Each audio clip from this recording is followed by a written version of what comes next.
welcome to the Science Faction Podcast, where science meets fact meets fiction.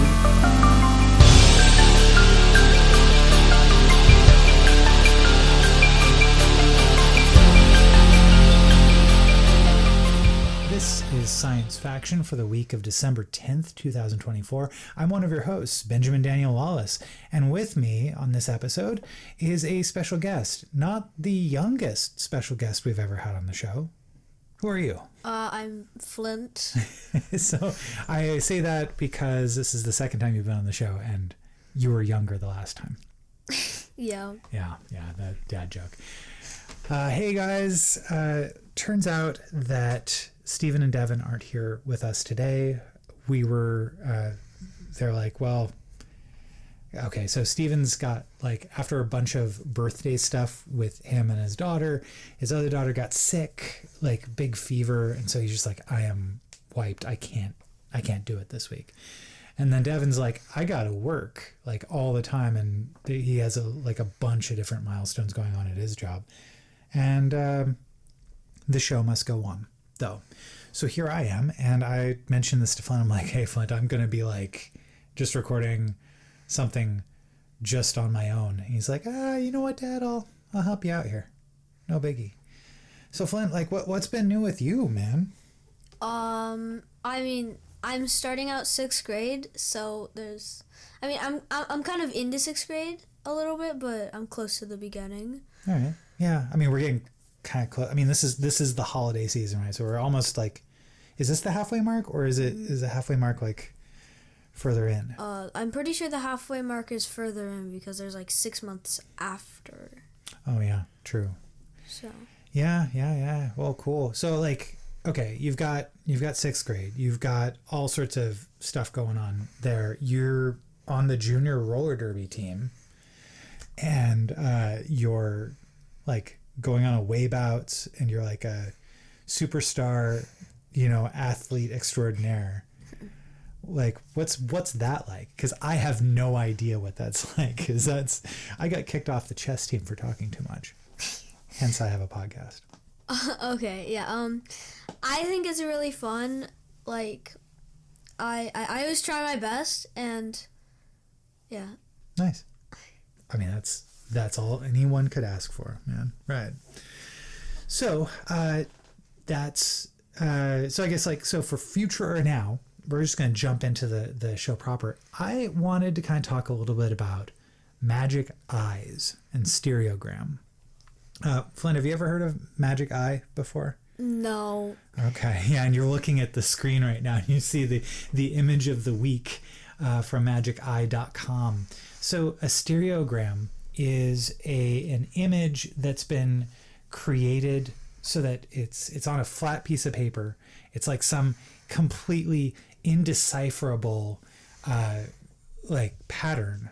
But if you look at it the right way, like maybe you hold it up to your face, and then you push it out until your eyes kind of focus at just the right point, you can see a three-dimensional image that's been coded into the image. And if that, I don't know if that makes any sense to anybody, but I'm wondering if there's if Wikipedia could help us out with this. So audio stereograms is what they're called. So Magic Eye is kind of they're like a series of books that were created back in 1991 by Tom Bachet, who worked with a Japanese company that sold magic supplies called Tenyo. And an audio stereogram is a 2D image that creates an optical illusion of a three-dimensional scene. So this isn't like a stereogram where you need two different images. This is like maybe you have like two images next to one another that are from slightly different angles. So then when you cross your eyes or adjust your perspective slightly, you see a 3D image. No, this is a single image.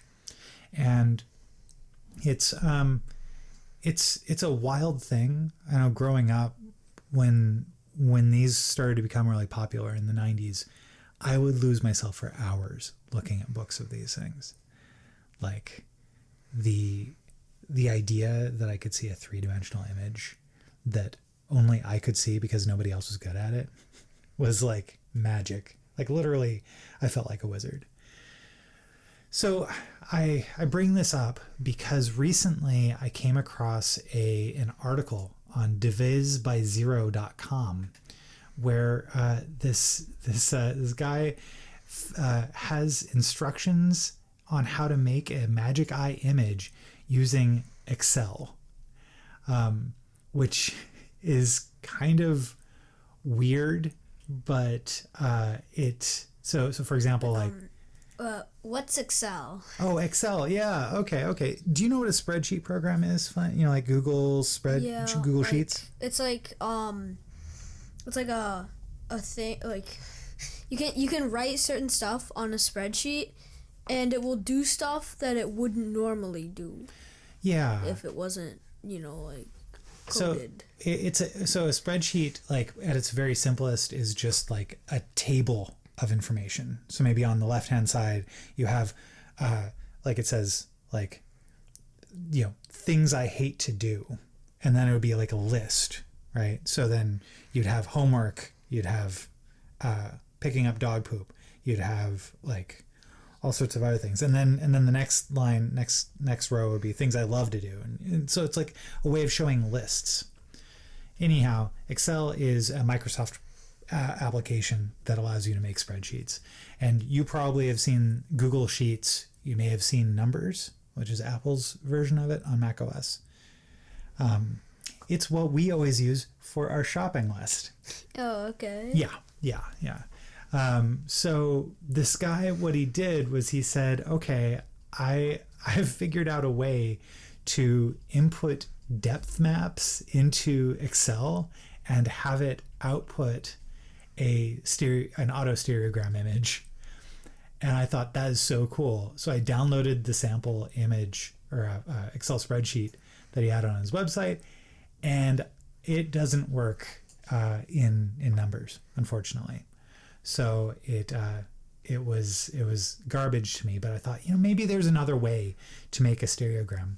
So sure enough, I found a website called easystereogrambuilder.com, in which what you do, I'm kind of walking it through it with Flint. So there's like a gallery of a bunch of different three-dimensional images. They're just depth maps. So what you do then is you select like a skull, and then you click you select like a pattern out of 29 pages of different patterns, like fire. And then you click and you generate the pattern. And now if it is built a stereogram. So you can make your own. What's kind of wild is that you also can put in like text. And so I made a stereogram from this that just says, do your homework. And sure enough, for me, I get a big kick out of it because I can see that in the image, in this like weird blue blob and texture, I can see it says do your homework, but nobody else can. And so yeah. Maybe you should like link all of the websites that you're mentioning. Links will definitely be in the show notes for sure. Yeah, thank you. Yeah, it's always a good thing to note, but especially as we're not recording a video of this, it's just audio. But yeah, anyhow, so if anybody listening to this remembers the golden age of magic eye images and auto stereograms, and they'd like to make their own, or maybe if they want to, like I actually went on YouTube today and I found a music video that was a auto stereogram music video, which was absolutely incredible. Like it,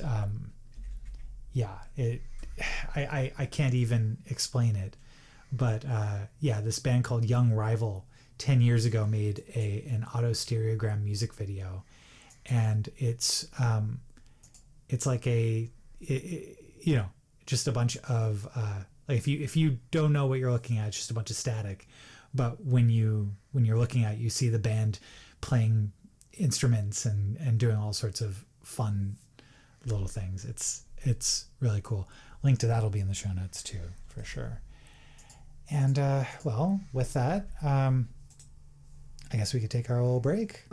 Yeah. First, I have a question. Sure. Do you know, maybe we could like find a website or something that that like helps teach you how to see stereogram?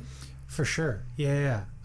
So definitely a good place to start on that would be the autostereogram Wikipedia page, but also there's like the article about the making a stereogram out of Excel also has a 3-step process of relax your eyes, let your eyes diverge, look through the image as if it's a window and you're focusing on something beyond it. And then if there are similar patterns in the pixels, you allow them to come together as one in your vision. And so like this one right here that is the first one in that article is the symbol pi. But it may be easier for me to see because I'm used to doing it. You may need to get up close and personal with it and like move it around and, when you do your first couple of them, figure it out. Well, with that, thank you. And, when we come back, we're going to talk about a TV show that we just watched. And we're definitely not going to talk about book club because Flint hasn't seen it. I did, and I wonder if my co-hosts did. But we'll see what that's all about, and we will be right back. Thank you for listening to the Science Faction Podcast. If you would like to donate to our podcast, please go to patreon.com/sciencefactionpodcast and join the millions who have already donated to our wonderful cause. And we're back. And a big thank you to our patrons. That's Renee, Josh, Johnny. I think Johnny still. Honestly, I don't know. I don't have the rest of my co-hosts here to help me out here. But next week for book club, we will be watching the French animated short film that's being shopped around for awards this season called Where Rabbits Come From. The answer will surprise you. But this week, I'm sure that Steven's rolling around wishing he could talk to us about this, but we got to see the 2-episode premiere of Skeleton Crew, the new Disney Star Wars television show. Flint, what is Skeleton Crew about? It's like, okay, so spoiler alert, because yeah, there's spoilery stuff from here on out, kind of. Yeah. But so this group of these kids, these two friends, so this person, he's late to school and he's going through the woods and he finds this abandoned door, or like a door in the ground. Mm-hmm. And then he tells his friend, and this other person overhears him. So him and his friend, they're going to the spot again after school, and the other the other person that overheard them, they're also following, and they open up the door, and then they find out that it's a starship. Oh, geez. And they accidentally turn it on, so they fly away off into space, and they have this robot helper. Yeah, the robot, I really liked it. It was SM33 is the name of the robot. And for Smee, because it's all about pirate ship stuff. Yeah, it was a pirate ship that crash landed or something. Yeah. And so these kids who have known a life of just being kids and living in the suburbs on some planet that nobody's heard of, or rather what we find out is a legendary planet that's been hidden from all the star charts for millennia, for reasons. Yeah, so I'm sure that maybe later on they're gonna find their way back to the planet, but somebody else is gonna follow them. Mm-hmm.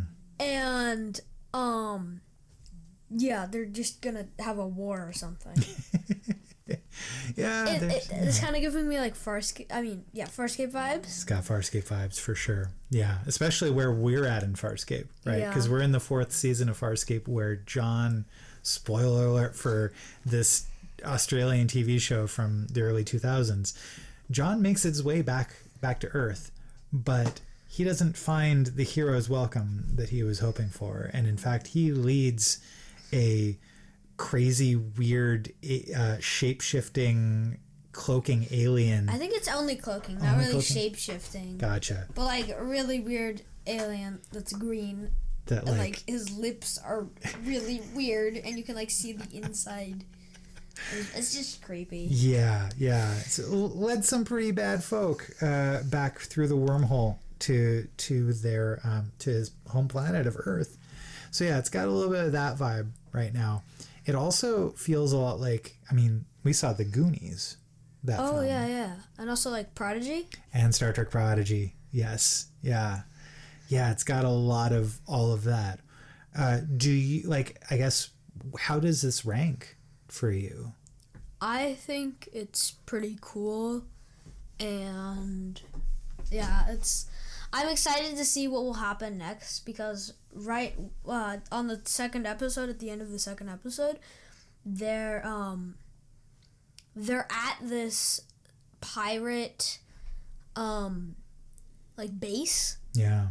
And they're outpost where they can get materials, but the Smee, he didn't know that the people weren't actually pirates, so they're in really big danger getting there. Yeah. And they get in a fight because they have currency from the old Republic. From the old Republic, yeah. And that's really a lot. Yeah, and they're like, "Where did you get this currency? What planet did you say you're from? At Addo? Wait, that's like a legendary planet. That doesn't actually exist. Aden. At Aden, yeah. And it's I think it's, I like the show a lot for the mysteries that it's slowly unfurling. Yeah. That the characters don't know everything there is to know about the universe. In fact, they know very little, and we as the audience, we get to explore it with them. Yeah, I'm also wondering what will happen with all of the characters, parents and life back on the planet. Mm-hmm. What will happen to that while they're gone? Yeah, indeed. I think it's an interesting, it's really weird to see a planet in the Star Wars universe that is clean, that doesn't have garbage everywhere, or that isn't just taken over by centuries of neglect, or that isn't palatial, like Naboo has palaces and stuff.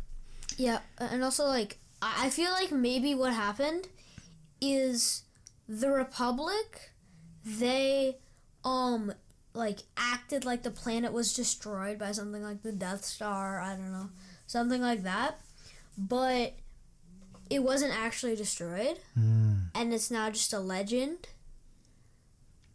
Man, what is up with the Republic deciding that planets just need to be erased from all of history? They did that with Kamino, the planet where Boba Fett's clone, where they made the clone army. Basically Obi-Wan was like, "Hey, where did this weird piece of technology come from?" And they're like, "Oh, this is from some cloners on Kamino, but that planet doesn't exist." And it's like, no, he goes to it. Yeah. And so the Republic just likes to hide planets for some reason. Kind of sounds like the Republic's kind of not good guys sometimes. Whoa. I mean, all major powers in the world do some things that are not good. Like in Deep Space Nine. Yeah. In Deep Space Nine, and basically in every show that isn't a kid show. Right. Or even the kid shows. Yeah, some of them. Yeah, I mean, for example, One Piece, right? Like we're following the quote unquote bad guys, the pirate crew, and the wannabe pirates. Yeah, they aren't really that piratey. Right, but we're following them, and they're all the time coming across the Marines, who are supposed to be keeping law and order in the universe. And like, you know, there was this one guy that was like a pirate, but kind of part of the Marines. And, you know, he didn't do good. Oh, okay. So is this somebody I've already seen in One Piece? You've heard of him. Oh, okay, gotcha. Crocodile. Oh, okay. Well, he's the head of the Baroque Works. Yeah. Right? He's number one. And he's also affiliated with the government. Okay. All right. Yeah, which it's like, okay, do you think it's possible for a government of a sufficient size to be completely like above board and good? I don't think so, because there's definitely some stuff that they are going to do, like make some bad decisions. Like, no one's perfect. Yeah. So they would definitely make at least some bad decisions. And like, even our government has made a lot of bad decisions. Yeah. And you, as an 11-year-old, you're starting to see that, which is kind of crazy. And you're also getting to learn about history. You're getting to learn about all the times throughout all of civilization where bad decisions have been made, but also a lot of good decisions. Yeah. You know, so yeah, it turns out that maybe decisions are just decisions. Maybe. Yeah. I mean, most decisions that somebody could make, they're probably going to benefit at least some person, and then like not benefit somebody else. Like unbenefit. I don't know. Like to be maybe to the detriment of somebody else. Right? Yeah. Huh. Yeah. Do you think? So I guess like maybe getting away from the world is falling apart. This weird situation that I've just brought up. Like, well, you know, hey, what's kind of wild is we also watched Premium Rush recently.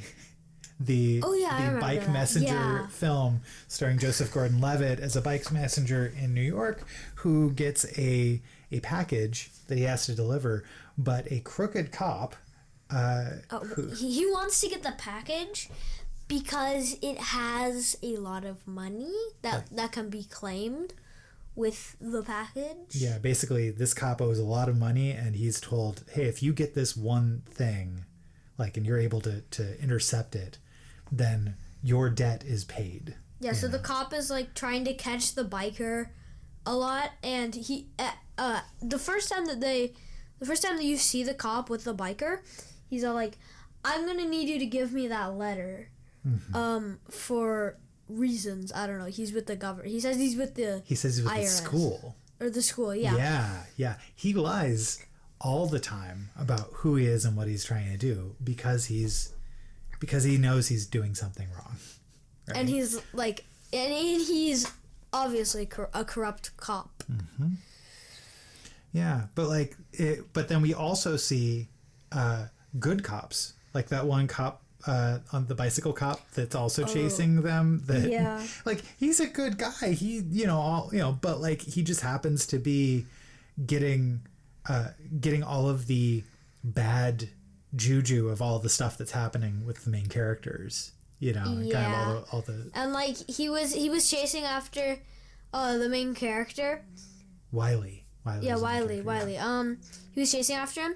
And the main character, Wiley, he went into this alleyway or something, and then he jumped over a fence while on a bike. It wasn't that tall, but the cop couldn't jump over the fence, so he tried to stop, and he ran into the fence and like flew over the fence. Yeah. Did you like that film? Yeah, I think it was pretty good. Oh, that's cool. So like, is it, if you were to write a story, do you think it would be like more interesting for you to write a story where the bad guy is someone you would ordinarily see as a good guy? You know, like would you want to write a story where there's someone that's in a position of power, right? Maybe a teacher. Maybe you got a corrupt teacher, right? And you're like a really bad teacher. Like at my school, yeah. There was this really bad teacher. This teacher almost sent somebody to the office for getting up and getting a tissue, even though it was 5 feet away from the person. Oh, geez. And like the person almost got sent to the office. Oh, yikes. And even and it was a substitute teacher. So, and even the normal teacher was like, we explained to the normal teacher, and yeah, even the normal teacher said, like, that was a bad teacher. That was a little out of line. Their expectation for keeping everything under control was not the way that they would have wanted it to go, huh? Mm-hmm. Yeah, man.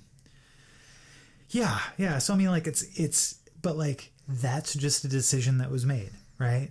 Like every day people need to make a decision. In some cases, the worst thing to do would be not to make a decision. Yeah, right? like even worse than having a bad substitute would be having no substitute. Yeah. I mean, not worse for me, right, but probably worse for like the school and the teachers. Yeah.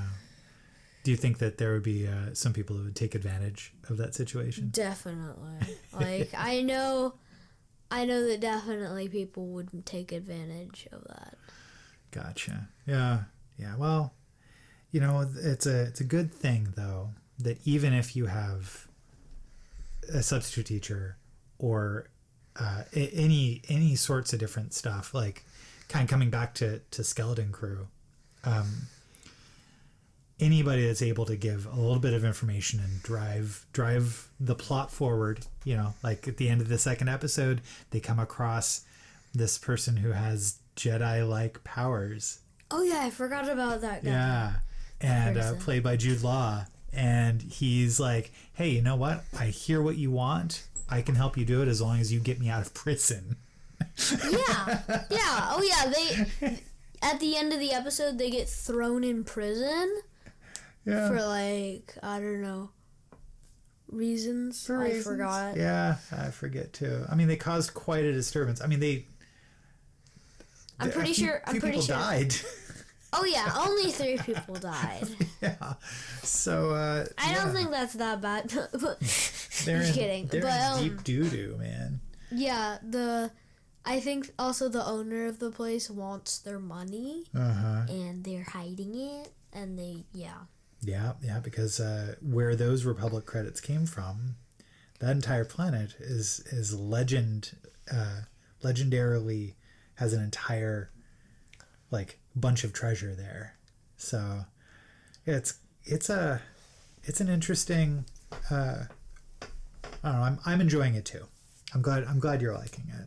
You know, we would have watched the 3rd episode last night, but by the time that we got everything by the time we were ready to watch it, it was half an hour before the episode was going to air, and I had to be on a PTA meeting shortly after that. So I was like, well, we're not going to get through an entire episode before I have to hop on my meeting. So maybe tonight we'll watch the 3rd episode. Oh yeah. That'll be pretty cool. Yeah. All right. Well, Flint, thanks so much. It's about a half an hour of a show, and you know, do you have any last words? You're acting like I'm about to die or something. Like, any last words? Any last wishes before? No, not really. All right. Well, I saw somebody walking their dogs, and I asked, "Hey, what are your dogs' names?" They said Calvin and Klein. They said, "Isn't that?" I asked, "Isn't that a brand of underwear?" And they're like, "Yeah, they're boxers." All right, I get it. At least the joke was brief.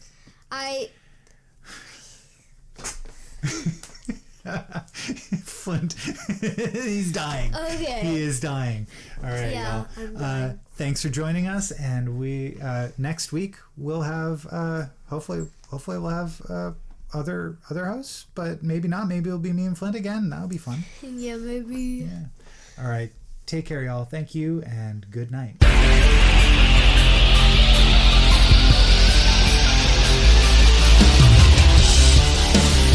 This has been the Science Faction Podcast. Tweet to the host at SciFact Podcast. Email them at sciencefactionpodcast@gmail.com and visit sciencefactionpodcast.com for more episodes.